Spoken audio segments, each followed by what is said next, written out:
What's up, everybody? Welcome back into Shout at Buffalo Bills Football Podcast. And we have a special guest today, Trey Wingo, host of the pregame Power Up over on the DraftKings Network's NFL Game Day lineup, airing before each Monday night and Thursday night football from 6 to 7 p.m. Trey, how are you, my friend? Good, man. Always good to be with part of the Bills Mafia, even though we had a clunker on Sunday night. It was quite a clunker, and we'll obviously get into that in a minute here. But we're brought to you by Topps Friendly Markets. Get game day ready with Topps. Score big savings, winning recipes, and everything you need for the ultimate game day experience. Head to the Topps Red Zone in store for all your game day essentials and more. Let's get into Sunday night and first thoughts and how you went into that game thinking about this Buffalo Bills team and kind of how you sit here on Tuesday morning viewing them. I don't think much has changed. That everyone's going to play a bad game. We're 4 weeks into the season, 4 games, and there's only 2 undefeated teams left: the Minnesota Vikings, like everybody thought, and the Kansas City Chiefs, who have won I think 10 straight games by 7 points or less, which is just incredible. You ran into a buzzsaw in Baltimore on Sunday night, and if you want to build a perfect game plan for how Baltimore wants to play, that's what they did. They like to get a lead, play bully ball, play keep away, and then they'll let their defense go to work. And that's exactly what they did. And Derrick Henry was Derrick Henry. For the first 2 weeks, the Ravens really weren't using Derrick Henry that much. And I couldn't figure it out for the life of me why they weren't. And then in the game against Dallas, and then obviously Sunday night, they were like, okay, we traded for this guy for a reason. Let's see if he still can be that workhorse, and he clearly has. But I'm not overly concerned about Buffalo after one game. No one's going 17-0. I still think they're a terrific football team. They ran into a hot team and they played bad. I mean, that's going to happen. You look at the Bills offensively and what they've tried to be through the first half of the season, moving on, or first 4 games of the season, moving on from Stephon Diggs, this kind of collection of wide receivers they have and weapons. Joe Brady was very critical of himself yesterday when he was talking about the game. He said it wasn't a game plan specific issue. It was how he called the game. And, I thought early on in that game, Sean McDermott could have helped him out a little bit by going for it on 4th and 2 at midfield. I was surprised by that. They've had success the first 2 weeks in those situations. What have you made of Joe Brady so far, and maybe the kind of clunker against the Ravens defense that was getting a significant amount of pressure at times with 4 against this Bills offensive line? Yeah, I mean, look, Joe has been phenomenal since he took over. I think up until last week, they had been 9-1 since he came over and took over the play calling duties from Ken Dorsey. So I think Joe's been great, and it's been much more of a run specific offense. You look at whether it's Josh or Cook or whoever, they've been making sure that it's not just, okay, Josh, go be superhero and go do everything for us. And I think it's been very effective. They just ran into a Baltimore team that, their offensive line had 3 new starters from last year to start the year. And it took them a few times to gel. That offensive line gelled. They fed Derrick Henry. He got that one big play. And, that relaxes everything. Lamar is a great player, but he's not Guy, and the Ravens are not a team that's built to come from behind. They like to get a lead. They're great front runners, as I said. Then they can play bully ball and do that stuff with their defense. It got behind early for Buffalo. Although I will say, you mentioned Sean McDermott and the idea of not going for it. There have been some situations where I think the coaching staff has let this team down. We don't have to go back over the 2021 game, but I mean, just don't kick it into the end zone. You probably are in the AFC Championship game that year instead of losing in overtime. And then, go to last year in the postseason. I still can't figure out why they went for it inside their own 35-yard line on that fake punt. And if Mecole Hardman doesn't fumble at the goal line, that game probably is a double-digit win for the Kansas City Chiefs. So I think sometimes the coaching staff tends to over-analyze things in situational play. But for the most part, I think Buffalo is going to be just fine. I'm not overly concerned about one game. Now, if you go and, whoever is running the ball for the Texans this week, if they start gashing you, then we have some issues we have to look at. But, if they go down and play a good game against the Texans, I think things will be the way they should be, and people will be much calmer in Western New York. Mm-hmm. All right, let's take stock of this AFC picture here. Obviously, the Kansas City Chiefs sit atop once again at 4-0. You got 3-1 teams in the Texans, the Steelers, and the Bills. And then obviously Baltimore at 2-2, the Jets at 2-2, the Colts, and then the entire AFC West at 2-2 underneath the Kansas City Chiefs. Who do you think at this point is that top tier of contenders below the Chiefs? Like, who are you putting into that? It's the two teams that played Sunday night for me. It's Baltimore and Buffalo. Look, everyone was really high on Houston after last year, and they should be. And C.J. Stroud was amazing.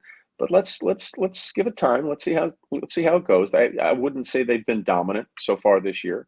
They found a way to win games. They came back late Sunday with a big win against a winless Jacksonville team. So they've been okay. Buffalo is a proven commodity. The Ravens are a proven commodity. Kansas City is a proven commodity.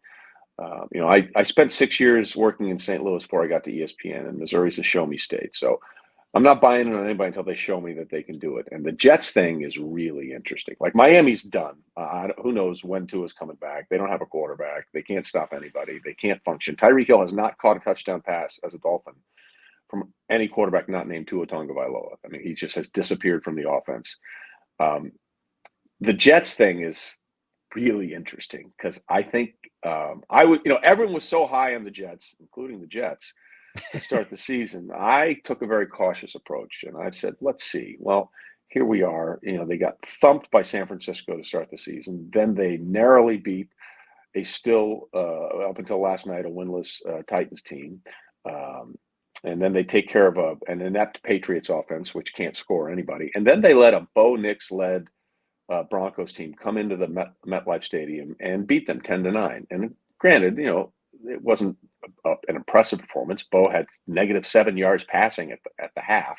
Mm-hmm. He ended up with 60. But you have Aaron Rodgers. You have all these other weapons, and you score 9 points. I don't care how sloppy it was. And then what was really interesting to me was the post-game interaction. Because so they had a bunch of penalties the Jets did. And Robert Saleh said, we need to cut back on the hard count. And one of the people that works with us on the pregame power-up on DraftKings Network is a former offensive lineman, Marshall Newhouse, who played a couple of years with the Packers and Aaron Rodgers. And he said, you can't cut back on that hard count. That's a weapon. The offensive linemen just have to learn how to be more disciplined. We got in touchdowns and big plays on free plays because of an offsides on the hard count. So we shouldn't take that away. So Aaron wasn't wrong in what he said in the post-game press conference when asked about Saleh's comments. But the way he said it, I think, is the bigger issue, right? He said, how about just hold the other players accountable? That's another way to do it. So he wasn't really just answering the reporter's question. He was also telling his coach, shut up. That's what he was doing. He was talking to his coach as much as he was talking to the assorted members of the media there. And what you have now is a team that has gleefully and willingly ceded everything they possibly could to one player. And everybody on that team knows it. And Aaron knows it. The ownership knows it. There was the pseudo hug with Saleh on the sidelines, mm-hmm. and a pushback, and Aaron said, oh, it's just a 2-score lead. It's also like, hey, I'm doing this. I'm running the show. The way he said that in that post-game press conference basically was like I said, I'll deal with this. You don't say those things. And it's an indication that one man feels like he has complete freedom to do whatever the hell he wants with that organization and is not worried about repercussions in any way, shape, or form. Remember when they had their mandatory minicamp and Aaron wasn't there and Robert Saleh was asked about it, and Saleh said, well, we know why he's not here, but it's not an excused absence, which is basically a word salad of saying, I have no control over this player, mm-hmm. and he can do whatever he wants. Okay, so now they lose to the Broncos, right, at home.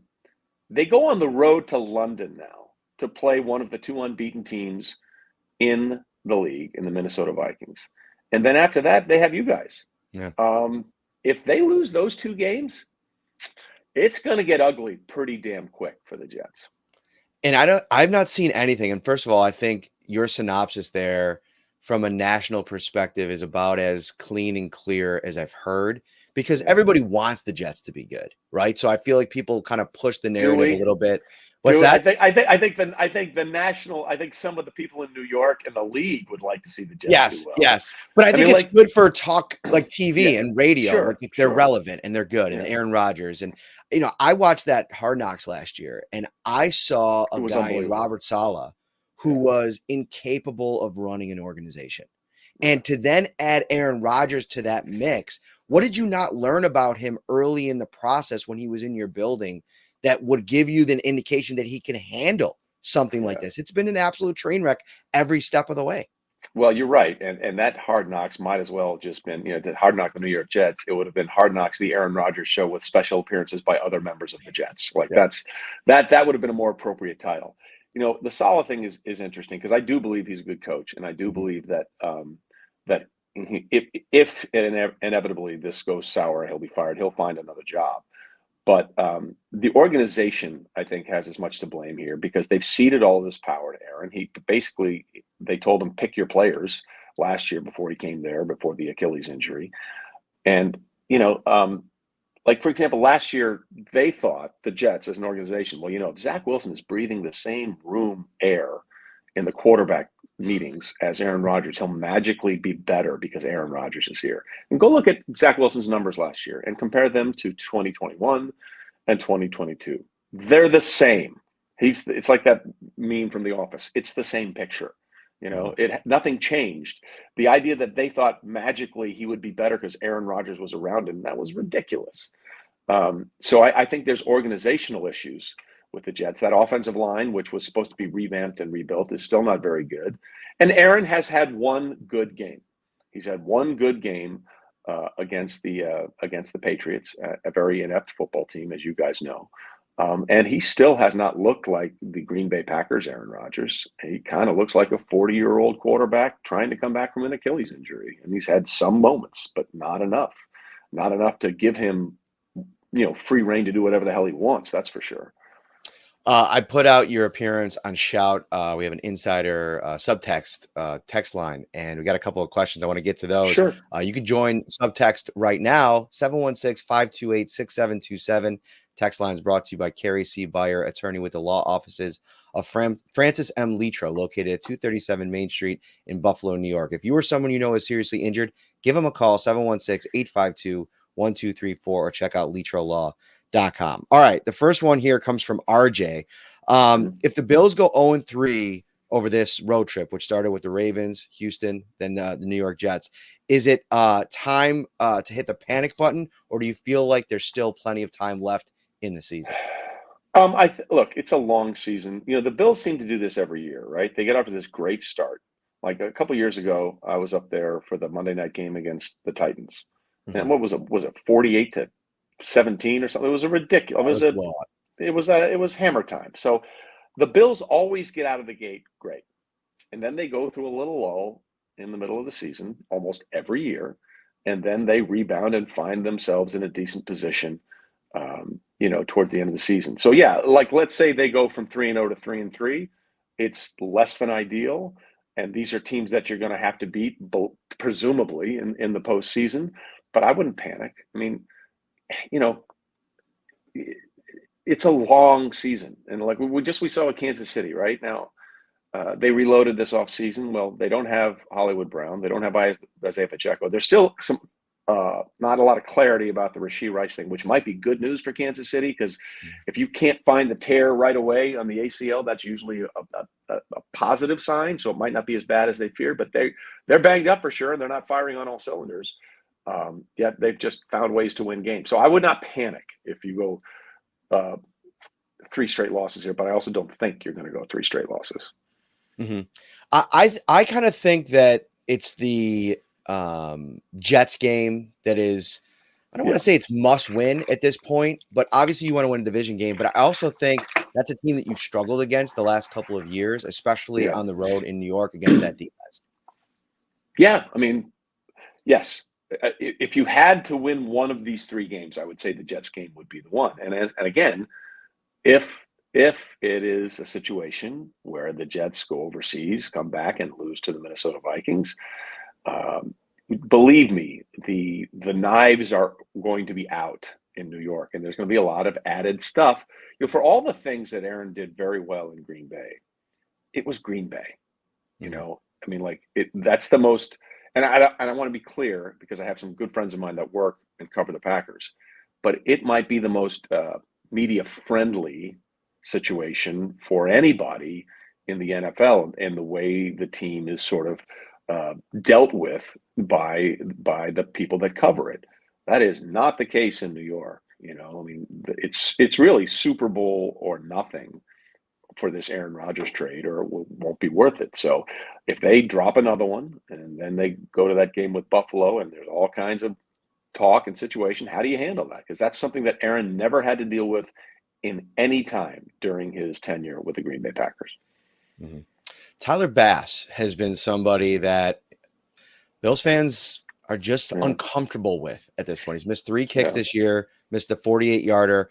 What are your thoughts on the Bills entertaining Brandon McManus, who obviously has been in the news the last couple of days?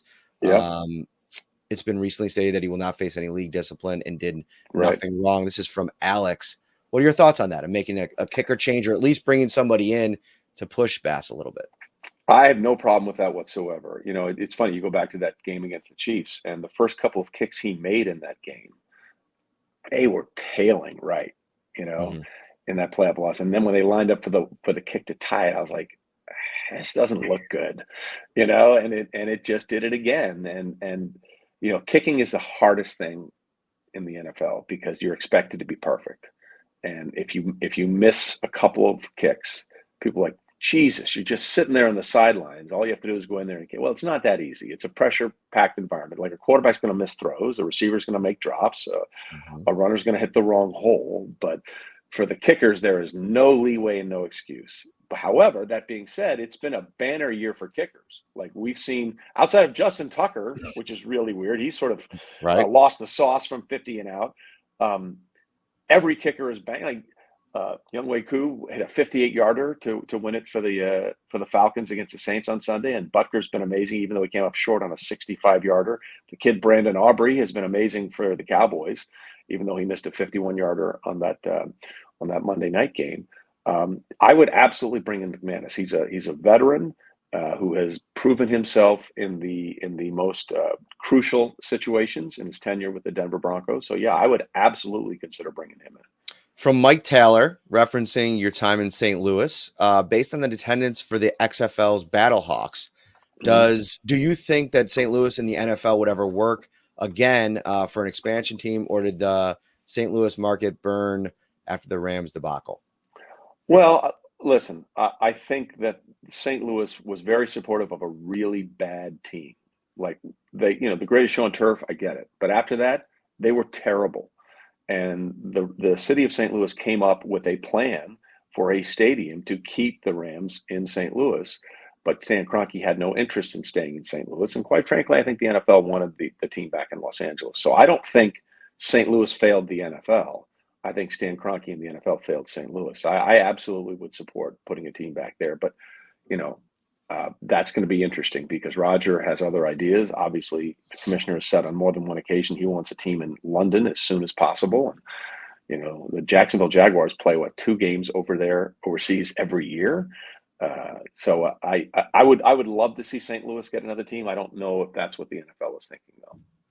And then I got one here on the spot. The Bills 3-1, Pittsburgh 3-1, Houston 3-1, and Kansas City 4-0 are all the division leaders at this point. Do any of those 4 not win their division?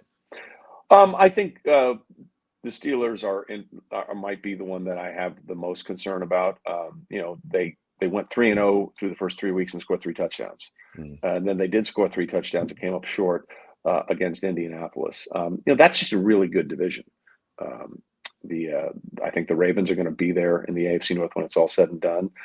The Browns are a mess, and the Bengals every year. I swear to God, the Bengals act as if they've won 5 Super Bowls. And they talk so much crap, and they haven't won a damn thing. Yes, they've won the division a few times. I get that, and they made it to Super Bowl 56. Good for them, and they lost. they talk as if they can beat anybody they want when they want to. Well, I said something this summer in August 29th, put out a tweet, and I got a lot of shit for it, basically, because I talked to somebody I know in Cincinnati, and they said the vibe isn't good. Well, here they are. They went 0-3. They had to hang on to beat the Red Rifle and the Carolina Panthers. Mike Brown still hasn't paid Jamar Chase for reasons I have no idea, because it's not just about, well, we have another year before we have to pay him. It's how you take care of your best players. And people notice, players notice, and they say, if you're not taking care of that guy, what's going to happen when it's my turn? And that tends to filter in through the locker room and through the organization. The Bengals, they may make the playoffs, but we haven't had a team start 0-3 and make the playoffs. I don't think in this century.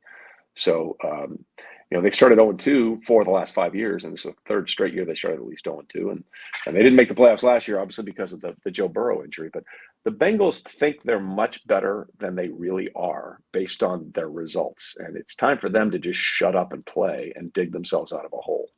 Dude, Trey Wingo is bringing the fire on this episode, man. I don't think I've had somebody nationally that I think is more on the money with the takes. I mean, Cam Taylor-Britt, I know he got a lot of, grief for what he said, but that stage has been set in Cincinnati the last, Eli Apple, Joe Mixon. I mean, it's a culture thing there. Yeah. And I think that you're right on the money. Yeah. Just go win something. Like, they say, even Joe Burrow, we're built to beat the Chiefs. Well, you've lost the last 3 games. You've played them. Okay. 2 with you, and then 1 with Jake Browning last year. So, certain teams just know how to win. And the Chiefs are one of those teams. They just know how to win. And the Bengals know how to talk a lot. And they're a good team. I want to be clear. They're a really good team. But I said this before the season started. This might be the year it kind of unravels because of all these little things. You get rid of Joe Mixon. You get rid of Boyd. You don't pay Higgins. And you think you don't pay Higgins because you have to pay Jamar. And they still haven't paid Jamar. So it's just these little things. People always say, oh, science. I mean, chemistry is just a science class in high school. No, it's a legitimate thing in the NFL. You have to have the sauce. You have to have everybody working together. And it just doesn't feel like that's the case in Cincinnati right now. Quickly here, I want to give you a chance to shout out whatever you got working on, what we want to direct people. But like I mentioned, we're brought to you by Topps Friendly Markets. Right now, the quarterback blitz is on. Get ready to score big with Topps Quarterback Blitz from September 1st to October 12th. Shop over 25 of your fan favorite brands with your bonus plus and earn a quarterback for each one you buy. Trey, thank you so much for coming on today. Let everybody know where they can find you and anything you got coming up. Sure. Yeah. Like we said, DraftKings Network pregame power up Monday and Thursday nights all season long. We'll be at the Super Bowl all week long, 6:00 Eastern. I have the Alternate Routes podcast. I do with my longtime friend Kevin Frazier on Amazon and Wondery. We take one decision in sports, flip it the other way. For example, to our good friends in Buffalo, what if the Bills and Chiefs hadn't made that trade in the 2017 draft, allowing the Chiefs to move up from 27-10? How might things have changed differently if Patrick Mahomes hadn't landed in Kansas City? So we take that concept and split it one way. I do also work for the PGA Tour, and I do some golf coverage for NBC Sports. You can check me out on Twitter at Wingos and social media, Instagram, Trey.Wingo, and we'll just be pumping stuff out all season long. Great stuff. We'll catch up later on in the season.